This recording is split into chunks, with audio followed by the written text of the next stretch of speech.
గాజువాక సమీపం సమత నగర్ శ్రీ సాయిబాబా ఆలయం 12వ వార్షికోత్సవ వేడుకలు అంగరంగ వైభవంగా నిర్వహించారు. ఈ సందర్భంగా MLA Palla Srinivasarao, deputy mayor Dalli Govindareddy, కార్పొరేటర్లు భూపతిరాజు, సుజాత, ఏజే, స్టాలిన్ తదితరులు వేడుకలకు హాజరై సాయినాథుని దర్శించుకున్నారు. వందలాదిగా తరలివచ్చిన మహిళలు కలశాలతో ఊరేగింపుగా ఆలయానికి చేరుకుని సాయినాథునికి క్షీరాభిషేకం, జలాభిషేకం నిర్వహించారు.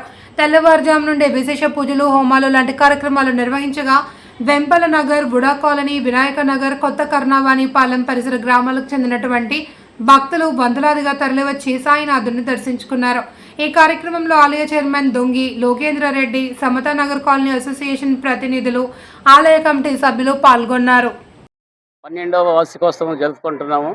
దీనికి మన గాజువాక ఎమ్మెల్యే గారు, తర్వాత స్టేట్ టీడీపీ ప్రెసిడెంట్ గారైన పల్లా శ్రీనివాస్ గారిని ఆహ్వానించాము. ఆయన in spite of his busy schedule ఆయన రావడం మాకు ఎంతో ఆనందదాయకంగా ఉంది.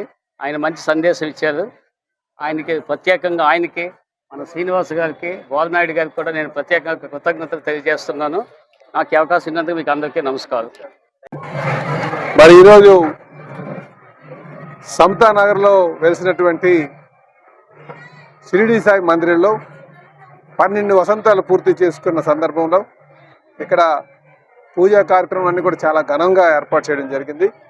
మరి ఈరోజు కమిటీ ప్రెసిడెంట్ అయినటువంటి రెడ్డి గారు, మిగతా పెద్దలందరూ కూడా, కమిటీ వర్గం అంతా కూడా నేను పేరు పేరున వాళ్ళు చేసినటువంటి కార్యక్రమానికి శుభాభినందనలు తెలియజేస్తూ ధన్యవాదాలు కూడా తెలియజేస్తున్నా. ఎందుకంటే చాలా ఘనంగా చేసి ఈ ప్రాంతంలో చాలా ప్రసిద్ధిగాంచినటువంటి షిరిడి సాయి టెంపుల్ అన్నీ కూడా క్రమం తప్పకుండా ఎప్పటికప్పుడు ఆ పూజలు చాలా శాస్త్రోక్తంగా బాగా చేస్తున్నటువంటి గుడి. మరి ఈ సందర్భంగా మన గాజువాక ప్రాంతంలో ఉన్నటువంటి అందరికీ కూడా ఇక్కడికి వచ్చి స్వామివారి యొక్క దర్శనం చేసుకొని ఆ స్వామివారి యొక్క కృపకి పాత్రలు కావాల్సిందిగా కోరుచున్నాను. అలాగే ఇక్కడంతా కూడా ఇక్కడ అసోసియేషన్ ముఖ్యంగా ఏంటంటే సమతా నగర్ అసోసియేషన్ వాళ్ళు ఇది రన్ చేస్తుంటారు. చాలా ఆనందంగా ఉంది. మరి ఆధ్యాత్మిక శోభ ఇక్కడ కనిపిస్తుంది.